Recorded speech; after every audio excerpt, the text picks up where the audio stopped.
जुड़वा भाभीयों के घर आई जुड़वा नंदे। सीता, ये क्या हरकत है? तुम क्लास में सोने आती हो? रुको, प्रिंसिपल से तुम्हारी शिकायत करता हूँ। माफ करना मास्टर जी, वो क्या है ना, रात को जागरण में गई थी इसलिए आंख लग गई। अब से ऐसा नहीं होगा। ना हो तो ये अच्छा होगा, वरना मुझसे बुरा कोई नहीं होगा। तभी क्लास की बेल बजती है और मास्टर जी चले जाते हैं। अगले दिन मास्टर दीनानाथ सुबह स्कूल की ओर जा रहे थे, तभी सीता वहाँ आती है और मास्टर जी को पत्थर मार देती है। इस सीता की इतनी हिम्मत, मुझे पत्थर मारा। आज तो इसका नाम स्कूल से कटवा ही दूंगा। दीनानाथ जाकर उसकी शिकायत प्रिंसिपल से कर देता है, जिसके बाद प्रिंसिपल उसके पिता रामू को बुलाते हैं। हमारी बेटी बहुत सीधी है, वो ऐसा नहीं कर सकती। तो क्या मैं झूठ बोल रहा हूँ? मैंने खुद देखा था सीता को पत्थर मारते। रामू सीता से पूछते हैं तो वो गीता का नाम लेती है, जिसके बाद रामू गीता को बहुत डांट लगाता है और गीता को दिल्ली भेजने का फैसला करता है। जाने से पहले गीता सीता के पास जाती है। सीता, ये तूने सही नहीं किया। क्या किया मैंने? भोली मत बन, मैं जानती हूँ मेरी तरह तैयार होकर तूने ही मास्टर जी को पत्थर मारा था। ये तू क्या कह रही है? ये झूठ है, मैंने ऐसा कुछ नहीं किया। ठीक है, जा रही हूँ मैं यहाँ से और आज के बाद कभी तेरी शक्ल भी नहीं देखना चाहूंगी। ऐसे ही 20 साल का समय बीत जाता है। अब सीता और गीता दोनों बड़े हो चुके थे। आज सीता की शादी अर्जुन से हो रही थी। विदाई के समय वो अपने पिता से बोलती है, पापा, गीता नहीं आई आज भी? नहीं बेटा, तू तो जानती है उसकी गलती पर उसे बुआ जी के यहाँ दिल्ली क्या भेज दिया। 20 साल से वो यहाँ नहीं आई। पापा, मुझे कुछ कहना था आपसे। हाँ बोल बेटा। सीता कुछ बोलती है उससे पहले चिंकी और पिंकी, जो अर्जुन की जुड़वा बहनें थी, वो वहाँ आ जाती हैं। भाभी जल्दी करो, हमें घर जाना है। आप भी ना कितना ड्रामा करती हो। अरे चिंकी, करेगी ना, गरीब घर से जो है, सब मिडिल क्लास। अर्जुन आता है और दोनों को डांट लगाता है। चिंकी, पिंकी, क्या बदतमीजी है? सॉरी बोलो इन्हें अभी के अभी। हम क्यों सॉरी बोले? देखो, सॉरी बोलो वरना मुझे तुम दोनों अच्छे से जानती हो। सॉरी भाभी। पिंकी, तुम्हें अलग से बोलो क्या? सॉरी। अब बारात घर आ जाती है और सभी अपने कमरे में जाकर आराम करते हैं। तो दूसरी तरफ चिंकी पिंकी गुस्से से आग बबूला हो रही थी और जाकर अपनी माँ शकुंतला से बोलती हैं, माँ, आपको पता है आज क्या हुआ? क्या हुआ? भैया ने सबके आगे हमको डांटा और उस भिखारी के खानदान से आई भाभी को सॉरी बोलने को बोला। आपको पता है हमारी कितनी बेइज्जती हुई?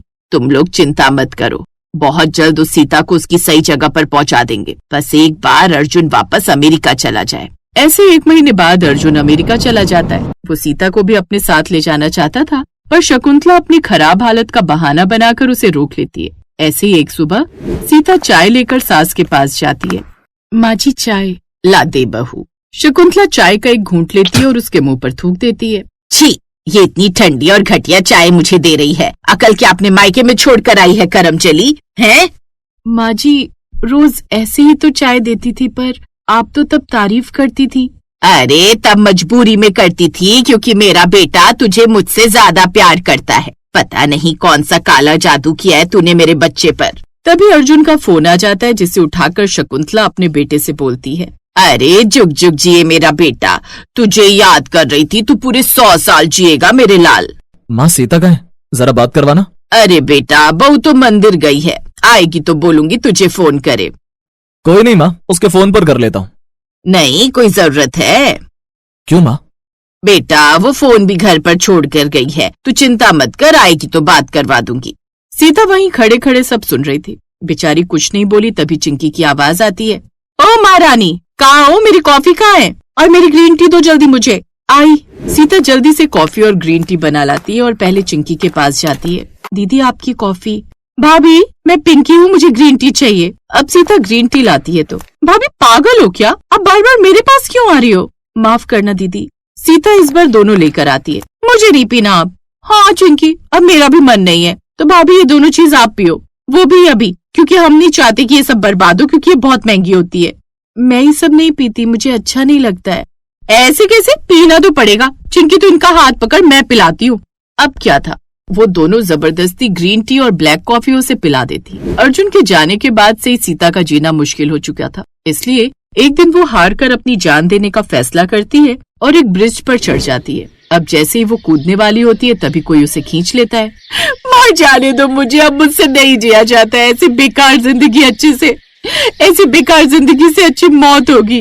सीता चुप हो जाओ। देखो, मैं गीता, तुम्हारी बहन, तुम्हारे पास हूँ। शांत हो जाओ। गीता मेरी बहन। सीता खूब रोती है, जिसके बाद गीता उसे शांत करवा कर मंदिर ले जाती है और मंदिर की सीढ़ी पर उससे बात करती है। तूने ये सब पापा को क्यों नहीं बताया? कैसे बताती? इससे उन्हें तकलीफ होती तो क्या तेरे मरने से नहीं होती? तो क्या करती? मेरी सास और जुड़वा ननद मुझे बहुत तंग करती है, हर बात पर ताना देती है और अब तो मेरी जुड़वा नंदे मुझे मारती भी हैं। अपने पति से क्यों नहीं बोलती तू? वो लोग मुझे उनसे बात ही नहीं करने देते। कोई नहीं, अब मैं आ गई हूँ, मैं सब ठीक कर दूंगी। अब क्या था, अब गीता उसके घर जाती है उसकी जगह और उन सबको खूब परेशान करती है। भाभी ये ग्रीन टी क्यों लाई? मैं पिंकी हूँ। अच्छा कोई बात नहीं, कॉफी भी लाई हूँ, लेकिन अब ग्रीन टी बर्बाद नहीं होनी चाहिए, तो आप ये दोनों पियो। अब क्या था, गीता वो ग्रीन टी और कॉफी दोनों ही जबरदस्ती उसे पिला देती है। फिर पिंकी के पास जाकर ऐसा ही करती है। शकुंतला के चाय मांगने पर वो चाय लेकर जाती है। जैसे शकुंतला उसके मुंह पर थूकने का सोचती है, वो उसका मुंह बंद कर देती है। अब वो उन सबका जीना दुश्वार कर देती है। माँ भाभी का कुछ करो वरना वो हमें मार देगी। पता नहीं क्या हुआ इनको। अब तो एक ही रास्ता है, इसे अर्जुन के पास भेज दे, वो जाने ये जाने। अब क्या था, गीता से डरकर वो लोग सीता की टिकट करवाकर उसे अमेरिका भेज रहे होते हैं। तभी एयरपोर्ट पर जुड़वा नंदे जुड़वा भाभियों को देखकर सुन्न रह जाती हैं और समझ जाती हैं कि उनकी ये हालत गीता ने की है, पर अब वो क्या ही कर सकती थी। सीता चली गई अमेरिका, पर एक दिन गीता मोंटू के साथ उनके घर आती है।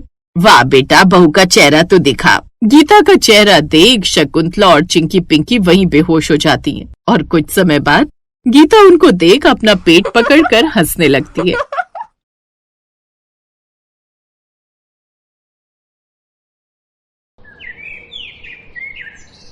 गायत्री की दो बहुएं थी। बड़ी बहू पारुल जो कि गरीब घर से थी और छोटी बहू हिमानी जो कि अमीर परिवार से थी। गायत्री की दोनों ही बहुएं गर्भवती थी और दोनों को ही 8 महीने पूरे हो चुके थे। इस खुशी में गायत्री ने अपनी दोनों बहुओं की गोद भराई की रस्म रखी थी। उन दोनों के मायके वाले उनके लिए तोहफे लेकर आते हैं, जहाँ हिमानी की अमीर माँ गरीब बहू पारुल की गरीब माँ को गरीबी का ताना कसते हुए कहती है, ये क्या, अपनी बेटी की गोद भराई में तुम ये क्या 1 किलो का घी का डिब्बा लेकर आ गई? भला ये कोई तोहफा होता है? एक मुझे देखो, मैं अपनी बेटी के लिए सोने का हार, महंगे कपड़े, ढेर सारी मिठाइयों और फल फ्रूट्स लेकर आई हूँ। तुम्हारी तरह नहीं, 1 किलो घी उठाया और आ गई बेटी की गोद भराई में।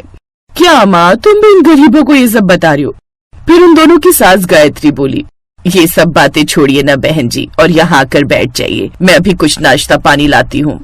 कुछ देर बाद उनकी गोद भराई की रस्म होती है, जहां अमीर रमोला सिर्फ अपनी बेटी के लिए तोहफे लाई थी। वहीं गरीब लता अपनी बेटी पारुल के साथ साथ उसकी देवरानी हिमानी के लिए भी घी लेकर आई थी। ले बेटी, ये घी तेरे लिए। गैया जो रोज रोज थोड़ा थोड़ा दूध देती है, उसी के माखन का घी बनाना शुरू कर दिया था तुम दोनों के लिए जब से ये खुशखबरी मिली थी। नहीं नहीं नहीं नहीं, मैं ये लोकल घी नहीं खाती, बल्कि ब्रांड का ही घी खाती हूँ। मुझे नहीं खाना ये, आप इसे ले जाइए। अच्छा देखो, ये मैं तुम्हारे होने वाले बच्चे के लिए मॉल से महंगे कपड़े और ये खिलौने लेकर आई थी। ओ माँ, लेकिन इन सब की क्या जरूरत थी? अरे मेरी बेटी का पहला बच्चा है तो इन सब की जरूरत कैसी नहीं थी? पारुल बेटा, मैं तुम दोनों के लिए ये गोंद के लड्डू बना कर लाई थी। इस हालत में ये खाना सेहत के लिए अच्छा होता है। हिमानी बेटी, तुम भी खा लेना। नहीं नहीं नहीं नहीं, मैं ये सब नहीं खाती। ठीक है बेटी, जैसा तुम्हें ठीक लगे। वैसे पारुल बेटी, इस हालत में भी घर के काम करती रहना, इससे हमारा शरीर ज्यादा ठीक हो जाता है और बच्चा होने में आसानी होती है। यही बात तो मैं दोनों बहुओं को समझाती हूँ बहन जी, लेकिन मेरी बेटी को काम करने की कोई जरूरत नहीं है। तुम तो बेटी बस आराम करना। माँ, तुम कितनी अच्छी हो, मुझे कितना समझती हो। नहीं तो मेरी ये सास तो हर वक्त मेरे पीछे ही पड़ी रहती है कि बहू ये कर ले, वो कर ले। तू चिंता मत कर, तेरी माँ अमीर घर की है, मैं तुझे किसी भी चीज की कमी नहीं होने दूंगी। इसी तरह खट्टी मीठी नोक-झोंक के साथ दोनों बहुओं की गोद भराई हो जाती है और सब मेहमान वापस चले जाते हैं। कुछ दिन बाद रमोला अपनी बेटी के लिए ट्रक भरकर सामान भिजवाती है, जिसमें बच्चे का पालना, उसके कपड़े, खिलौने और अलमारी जैसी खूब सारी चीजें होती हैं। अपने अमीर मायके का ये रुतबा देख अब हिमानी और भी घमंड में रहने लगती है। वो घर के किसी काम को हाथ नहीं लगाती, जबकि गरीब बहू पारुल अभी भी घर के सारे काम अकेले ही करती है। मेरी बड़ी बहू भी गाय है गाय, जेठानी होकर भी सारा काम खुद ही करती है। और एक मेरी वो अमीर बहू, उसे तो आराम करने से ही फुर्सत नहीं है। सारा दिन ऐसे ही बिस्तर पर पड़ी रहती है जैसा बच्चा जन्ने वाली है इस दुनिया की पहली औरत है। ऐसे कुछ दिन बीत जाते हैं और एक रोज, माँ जी मुझे बहुत दर्द हो रहा है, लगता है समय आ गया अस्पताल जाने का। तू चिंता मत कर बहू, मैं अभी अशोक को फोन कर देती हूँ, हम तुझे अस्पताल लेकर चलते हैं। कुछ देर बाद उसे सरकारी अस्पताल ले जाया जाता है, जहाँ वो नॉर्मल डिलीवरी से एक बेटे को जन्म देती है। फिर अगले दिन हिमानी को भी लेबर पेन शुरू हो जाता है। सास उसे सरकारी अस्पताल लेकर जाती है, जहाँ वो सरकारी अस्पताल को देखकर कहती है, नहीं माँ जी, मैं नहीं चाहती कि मेरा बच्चा इस बेकार से सरकारी अस्पताल में हो। नहीं नहीं नहीं, नहीं, मुझे यहाँ अपने बच्चे को जन्म नहीं देना। मैं कल को फोटो सोशल मीडिया पर डालूंगी तो मेरी फ्रेंड्स क्या कहेंगी। मैं अभी अपनी माँ को फोन करती हूँ, वही मुझे प्राइवेट हॉस्पिटल ले जाएगी। नहीं नहीं, मैं अंकुर को बोलती हूँ, वो वहाँ से अकाउंट में पैसे भेज देगा, तेरी डिलीवरी प्राइवेट में ही होगी। सास उसे प्राइवेट हॉस्पिटल ले जाती है, जहाँ ऑपरेशन से उसका बच्चा होता है और पूरे 1 लाख का बिल बन जाता है। दोनों बहुओं की डिलीवरी की खबर मिलते ही उन दोनों की माँ वहाँ आ जाती है, जहाँ अमीर बहू की माँ उससे मिलकर वहाँ से निकल जाती है। वही गरीब बहू की माँ गायत्री से कहती है, मैं जानती हूँ बहन जी, आपके दोनों बच्चों की देखभाल के लिए मुश्किल हो गई, इसलिए आपकी मदद के लिए मैं कुछ दिन यहीं रहूंगी। ये सुनकर गायत्री खुश होती है। अब वो दोनों बहुओं को लेकर घर आ जाती है, जहाँ नॉर्मल डिलीवरी होने के चलते पारुल आराम से अपने बच्चे को दूध पिला पा रही थी। वहीं अमीर बहू को ऑपरेशन के चलते बड़ी दिक्कत हो रही थी। ऐसे ही एक रोज उसका बच्चा पालने में रो रहा था, तभी वहाँ पारुल अपने बेटे को गोद में उठाए आती है। वो अपने बेटे को बिस्तर पर रखती है, फिर उसके बच्चे को पालने से उठाकर उसकी गोद में देती है। लो अब इसे दूध पिलाओ। हिमानी उसे दूध पिलाती है। मैं भी कैसी माँ हूँ, ऑपरेशन हुआ है तो अपने बच्चे की मालिश भी नहीं कर पा रही। तभी वहाँ उसकी सास और जेठानी की गरीब माँ भी आ जाती है। इसीलिए कहती थी बहू कि थोड़ा काम काज कर ले घर का। अगर तूने भी अपने शरीर से उस वक्त काम कर लिया होता तो आज तेरी भी नॉर्मल डिलीवरी होती और तू भी अच्छे से अपने बच्चे का ध्यान रख पाती।